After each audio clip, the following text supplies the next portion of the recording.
For people watching who might have people in their lives who are against Bitcoin or really skeptical or they think they're too late, what's your message? Because I tweeted and it went viral that I was at a restaurant and I met a group of people and I shared with them that, I work in Bitcoin, asked if they invest in Bitcoin, and they gave me all of the FUD you could possibly imagine. They work in TradFi, they work in finance, and it was like, too much energy, it doesn't do anything, no cash flows, you don't know who Satoshi is.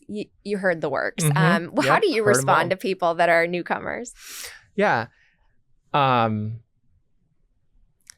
always ask everyone to understand that financial history is very short. Most humans only live 70 years on average, in which like the cycle of money doesn't rotate very often. But if you study the history of money, it always resets. So that's kind of like a fundamental background assumption you have to have. And we really have to challenge what the monetary order looks like post global financial crisis to now. And I think it's so crazy. It's now almost over 20 years. And yet the reason people keep referring back to 2008 was because that's when a lot of the social contract of the role of the dollar truly, truly broke.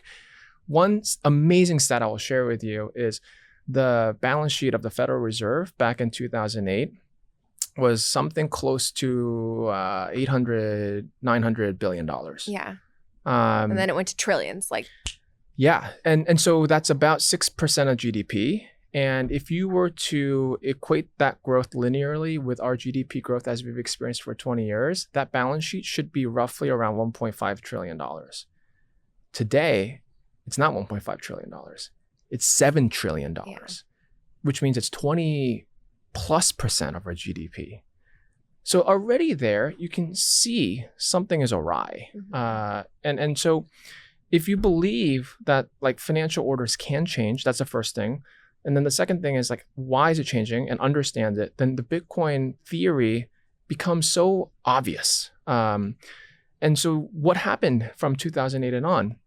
The Federal Reserve adopted what we now commonly call as an ample reserve system or an ample reserve regime, which is really at the core challenging the role of interest rates, right? Because back then, before the ample reserve construct, the way that banks would pledge their paper to the Fed to earn a rate was really determined by the market itself. And so the bank reserves were priced accordingly to what was available by demand and supply.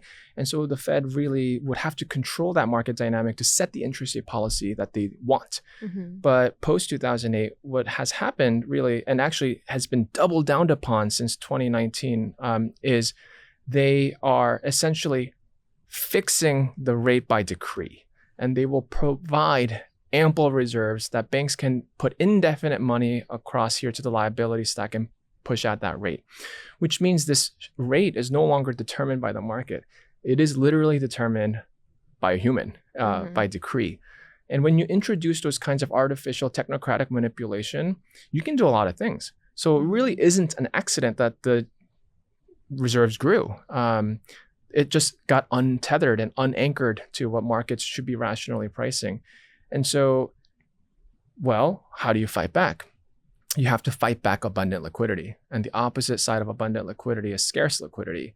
And the only way to have scarce liquidity is to actually have collateral and commodities that cannot be printed out of thin air. You know this very well. We all believe this is why the Bitcoin thesis is so profound. And then I think you have to then give yourself the chance to imagine why it's important. So, it's not going to work at a restaurant, but I think the key unlock here is be flexible in your mind to understand financial history changes, and it can change fast. And GFC feels like it was a long time ago, but man, in that 20 years, what has happened is an incredible thing. And we're at an inflection point where people are being more aware of it.